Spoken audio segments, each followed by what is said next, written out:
बाबूराव चहा करतोय ना? बाबूराव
अभ्या अभ्या अभय मी सत्या घाबरलास?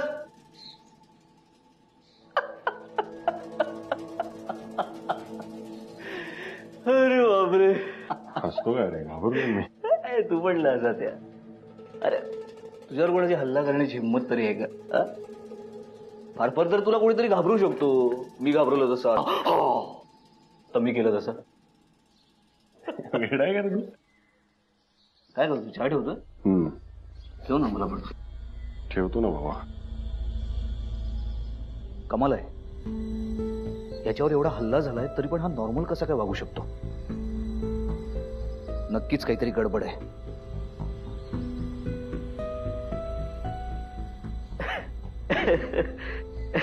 हे सत्या, ते तुला ती कॉलेजमधली अश्विनी आठवते का? अश्विनी हा बोल बोल. बोल. चला हसतं म्हणजे तुला आठवते? हा ज्युनियर होती सोड आपल्याला ती. तुला किती वेळा विचारलं रे मी, सांग ना मान्य कर. पण तू चला एकदा पण उत्तर दिलं नाही जा मला. सांग ना. तुझी गर्लफ्रेंड होती ना ती? हे सध्या बोल बोल. आता पण बोलत नाही म्हणजे आज पण ती तुझ्या कॉन्टॅक्ट मध्ये आहे का रे? अरे मान्य कर ना, मान्य कर ना. आज पण तुझ्या कॉन्टॅक्ट मध्ये आहे ना ती? अरे मान्य कर. बोल अरे बोल. नाही सत्या. सत्या काय तूच होता ना काल? काय काल तूच होता ना? काय बोलतोस तू? माझ्यावर हल्ला केलास ना? काय तुझ्यावर हल्ला? हे बघ, तू काय बोलतोस ना तेच कळत नाहीये मला. अरे मी तुझ्यावर का हल्ला करेन? ते तुलाच माहिती. आता इथे चहा प्यायला आला नाही. तू काही येडा समजलाय मला? हे बघ काही काही तू बघायला आला.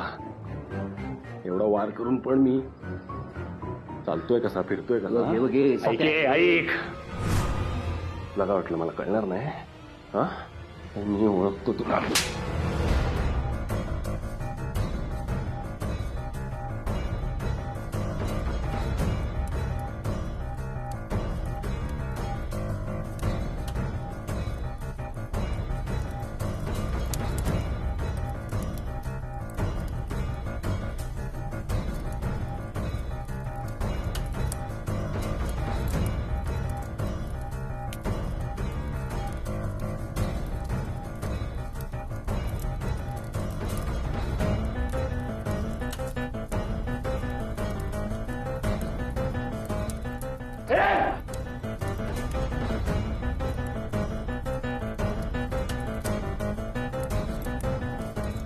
सध्या अबे ए आ गया विक्या.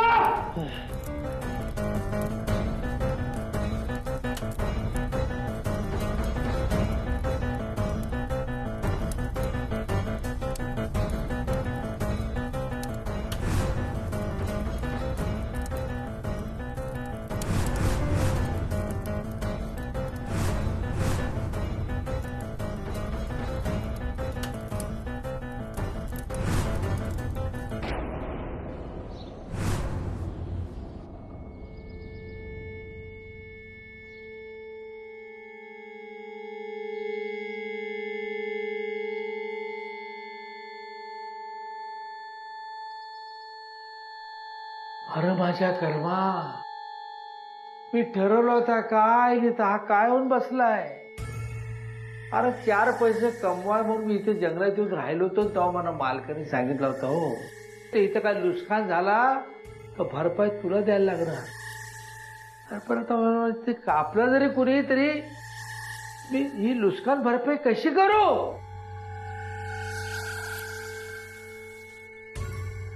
बाबूराव, शांत व्हा जरा.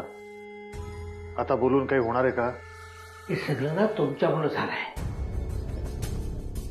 तुमच्या दोघांची जर कंदाल झाली नसती ना तर इथं काही नुकसानी झालीच नसती.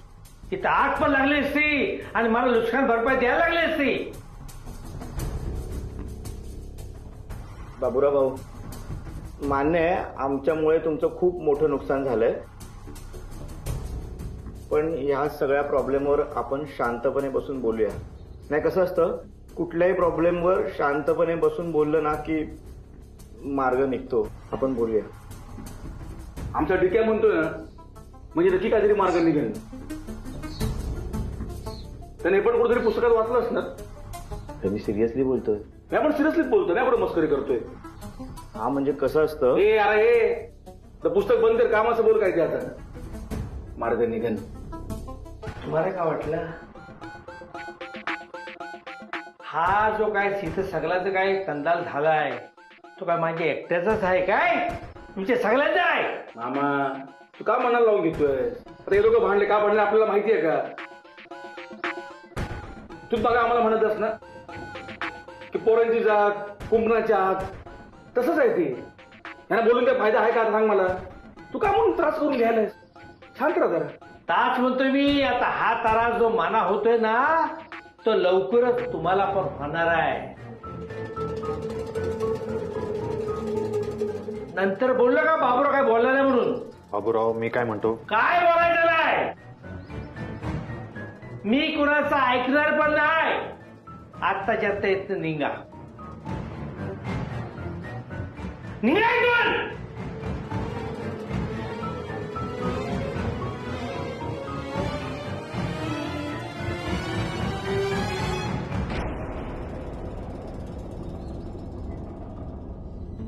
सावकाश.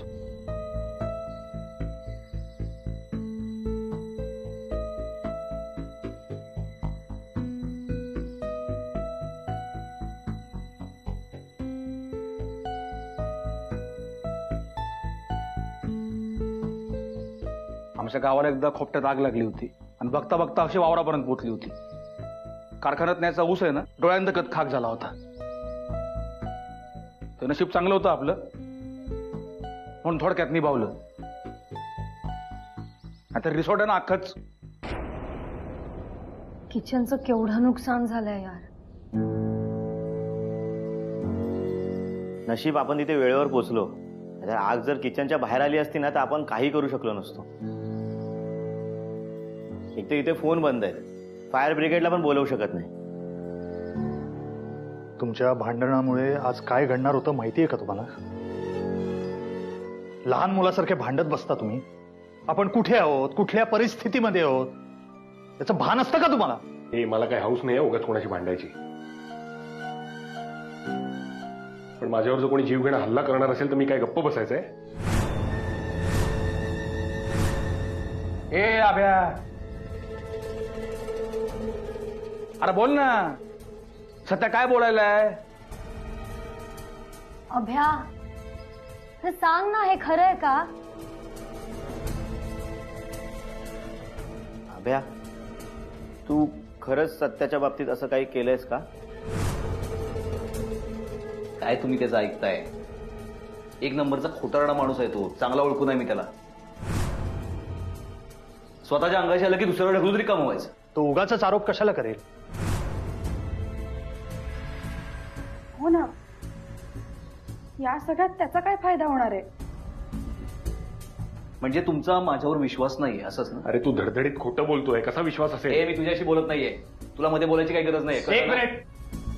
आता तुम्ही उगाच भांडत बसू नका प्लीज. सांग अभय. काय सांगू?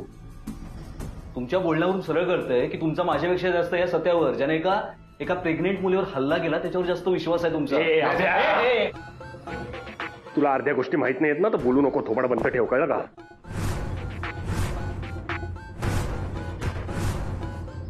आणि हल्ल्या बाबतीत बोलशील ना तर खरा हल्लेखोर वयस चाल्या.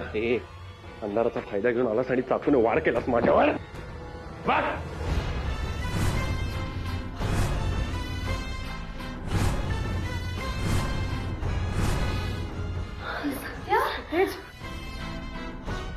अरे किती किती लागलंय त्याला.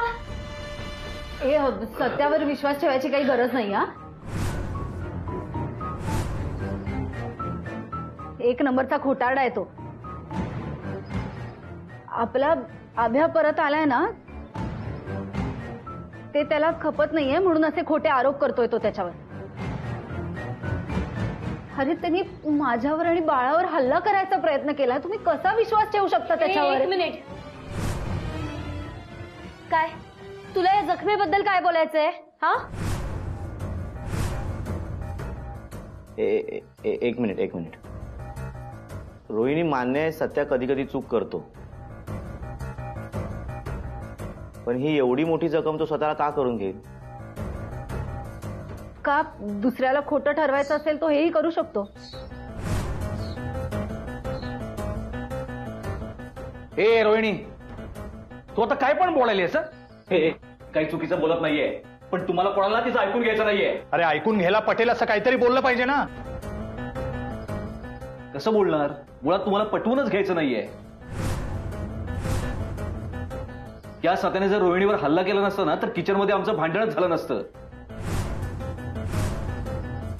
खरी चूक याची आहे, पण चूक अंगाशी येते म्हणून माझ्यावर आरोप करून मोकळा झालाय. आणि तरी तुम्ही सगळे सत्याची बाजू घेताय. हे अति होतंय. तुम्ही दोघं जरा अति करताय. तिला काही बोलायचं नाही. आणि सत्याने माझ्यावर जो हल्ला केला त्याचं काय? ए रोहिणी, थांब जरा, थांब. हा, विषय काय आहे? सत्यावरती अभ्याने हल्ला केला हा विषय, त्याबद्दल बोलूया आपण आता, कळलं का? तेच ना, सगळ्यांना अभ्याबद्दल बोलायचंय, सत्याबद्दल कोणाला काही बोलायचंच नाहीये. बस. अरे खूप बोललात तुम्ही, खूप भांडलात एकमेकांशी. काय चाललंय हे सगळं? इथे आल्यापासून आपल्या बरोबर काय घडतंय हे सगळं विसरलात का तुम्ही? हा, काही आठवत नाहीये?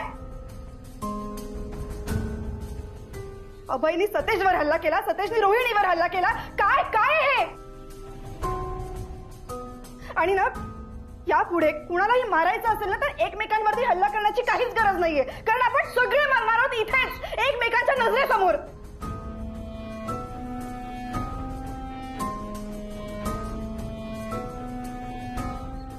मी हे का बोलतेय कळत नाहीये का तुम्हाला?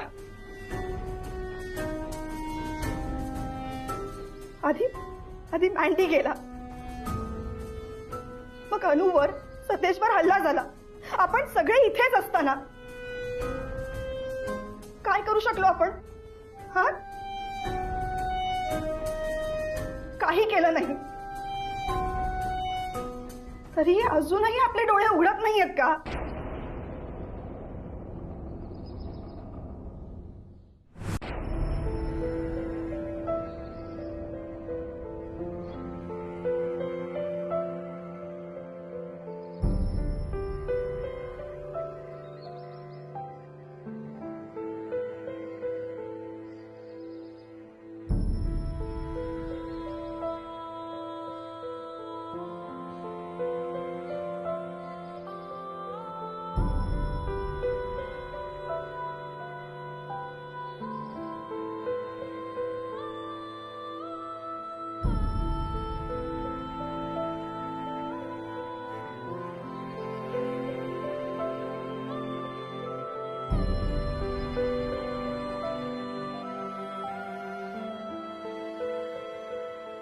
सायली, तुझे काय म्हणतेस ते मला पटते.